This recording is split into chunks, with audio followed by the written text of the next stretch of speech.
आपको सीधे भिंड के लाहा लिए चलते हैं, जहां पर मुख्यमंत्री डॉक्टर मोहन यादव पहुंचे हैं। देखिए लाइव तस्वीरें।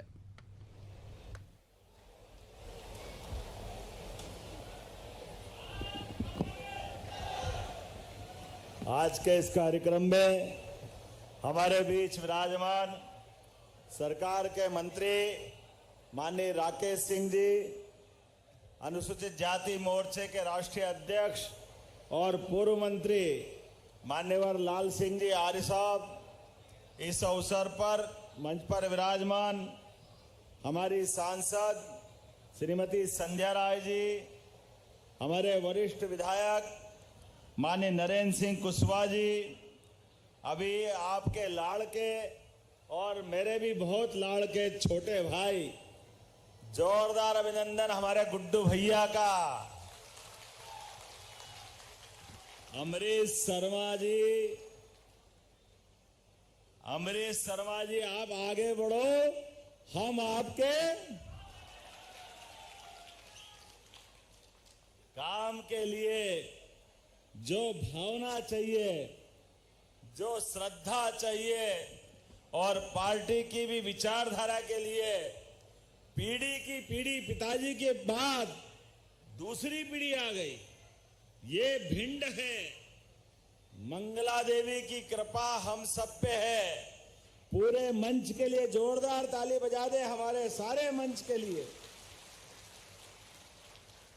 माननीय श्रीमती कामना सिंह जी भदौरिया, अध्यक्ष जिला पंचायत, श्री देवेंद्र सिंह नरवरिया जी, जिला अध्यक्ष, श्री ओपीएस भदौरिया जी, श्री अशोक अर्गल जी, पूर्व सांसद, पूर्व महापौर, श्री संजीव काकर जी, श्री वीरेंद्र राणा जी, केशव सिंह भदौरिया जी, पूरे मंच के लिए जोरदार अभिनंदन करो एक साथ।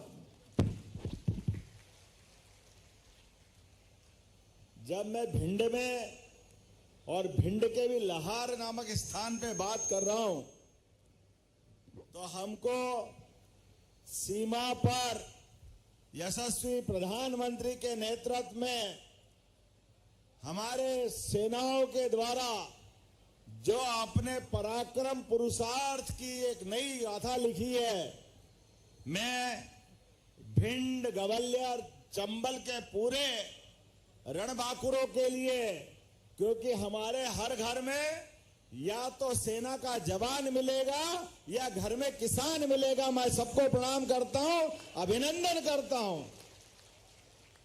होंगे कोई और जो बंदूक की गोली या तोप के धमाके से डर जाते होंगे, ये हमारे बीहड़ के बांके जवान हैं, जो बड़े से बड़े तोप के सामने छाती अड़ा करके कंपटीशन करके बताते हैं, लगा तेरे में जितना दम है।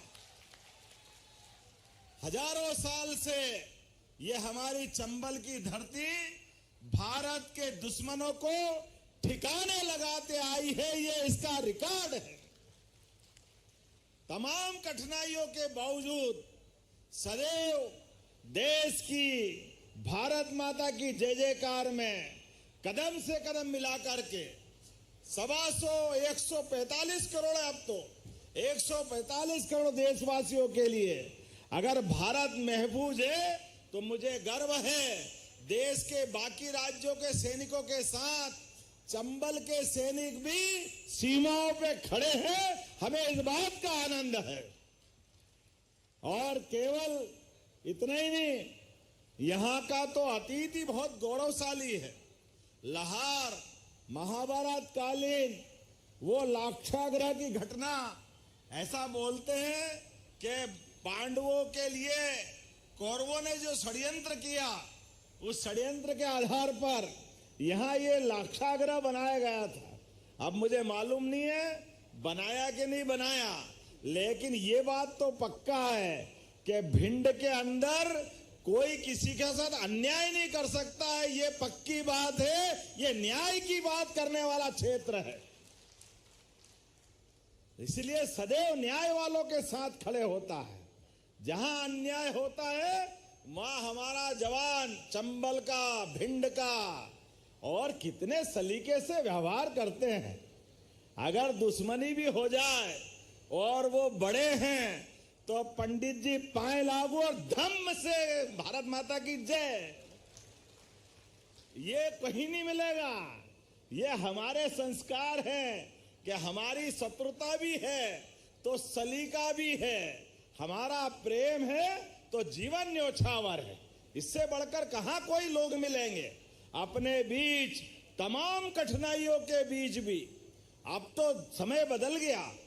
कांग्रेस के जमाने में वर्षों तक कांग्रेस ने अपने केवल विजय तिलक के लिए यहां बीहड़ में डाकुओं का भय बताते रहिए, उनसे डराते रहिए, क्योंकि वो वोट के आधार पर जीतते नहीं थे, वो चालाकी से किसी और कारण से जीतते थे।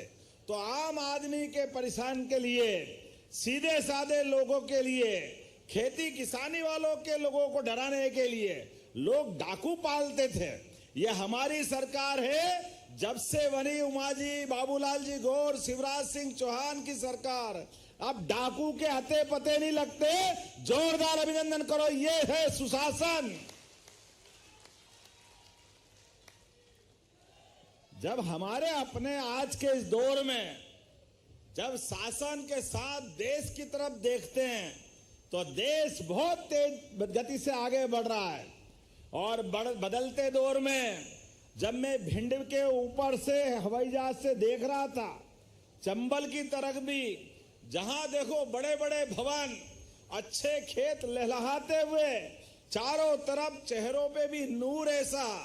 मेरी भी बड़ी कठिनाई है, क्या आपने पुष्प वर्षा कराई, जीवन भर नहीं भूलूंगा, इतने फूल आपने प्रेम से उड़ाए। ऐसा लगा कि पूरा क्षेत्र आपका प्रेम पुष्प वर्षा करते हुए निकल आया। थोड़ी सी तकलीफ तो जरूर है। मेरी परेशानी कि मेरी आंखों में चश्मा नहीं है। फूल ऐसे मार रहे थे कि आंख खोलने की, अगर खोलो तो धाम धाम पता ही नहीं चल रहा है। लेकिन प्यार में सब कुछ आपके लिए समर्पित है। आपका स्नेह ऐसा मिल रहा था, इतना प्रेम जीवन भर नहीं भूलूंगा। दोनों हाथ जोड़ के आपको प्रणाम करता हूं विनम्रता के साथ। ये हमारा प्रेम का संबंध है, ये हमारी आत्मीयता है। और इसीलिए तो हमारी पार्टी भी कीचड़ में ही कमल खिलाती है। ये हमारी पार्टी की विशेषता है। अब जिनके परमात्मा ने जिनकी सद्बुद्धि नहीं दी, मुझे मालूम है इस भिंड जिले में गोहद भी आता है। भगवान कृष्ण का इतिहास, भगवान कृष्ण के बारे में कहा जाता है कि शायद वो अपने उस दौर में जब वो यशोदा और नंद बाबा के दुलारे थे तो वो अपनी गैया के साथ यहां तक आते थे। इसलिए उस गांव का नाम ही गोहद, जहां तक गाय की हद हो गई। और आप भाग्यशाली हो, भगवान कृष्ण कन्हैया के उस लीलाओं के क्षेत्र के पास के लोग हो। कई सारे लोग बताते हैं, मेरे मंत्री बता रहे थे, मैं तो सुन के ही चौंक गया। आपने कहा कि हम वो परिक्रमा करते हैं, परिक्रमा, और एक बार नहीं 3-3 बार गुड्डू भैया ने भी करी। गुड्डू भैया आपने भी करी? अरे गजब, 8 बार करी। मैं तो डर ही गया कि भाई वो 26 किलोमीटर की परिक्रमा दंडवत सीधे 8 दिन में 10 दिन में मैं आपको सबको दंडवत कर लेता हूं। भाई ये तो मेरे भगवान आप ही हो जाओगे। आत्मा में परमात्मा बसता है। मन की श्रद्धा से हमारी मन की पवित्रता बनती है। और ये पवित्र आत्मा के लोग हैं। झगड़ा भी होगा तो मुंह पे होगा, पीठ पीछे कुछ नहीं होगा। जैसा होगा सामने हो जाएगा। इसलिए आज जब मैं यहां आया और आने के बाद विकास कार्य देख रहा था तो हमने अपने बच्चों की सौगातों के लिए आज यहां मेहोना में एक नए शासकीय कॉलेज का, गुड्डू भैया भोले भंडारी हैं। ये तो कायदे से कई समय पहले बन जाते थे, लेकिन संयोग से कमल खिलाने में 33 साल लग गया। जोरदार अभिनंदन करो, कोई बात नहीं। जब आपने कमल खिलाया है तो हम ये मान के चलते हैं, दिवाली के समय पूजा करने के लिए लक्ष्मी जी का चित्र नहीं मिले, लक्ष्मी की मूर्ति नहीं मिले, तो आप केवल कमल के फूल की पूजा करो, मां लक्ष्मी अपने आप प्रकट हो जाती है। ये हमारे बड़े बूढ़ों ने बताया। हमारे लिए तो वनस्पति में भी माता लक्ष्मी के दर्शन होते हैं। जब मैं आपसे बात कर रहा हूं तो मिहाना में नई हमारी पीढ़ी के लिए एक नए कॉलेज का भवन का निर्माण का भूमि पूजन हुआ। जोरदार अभिनंदन करो। अब बच्चे हमारे पढ़ेंगे, आगे बढ़ेंगे। एक और कॉलेज आलमपुर में, आलमपुर वो स्थान है जहां हमारे होलकर साम्राज्य के संस्थापक सूबेदार मल्हारराव होलकर, और मल्हारराव होलकर ने अपनी बहू, अरे आपके तो ये हमारे अतीत के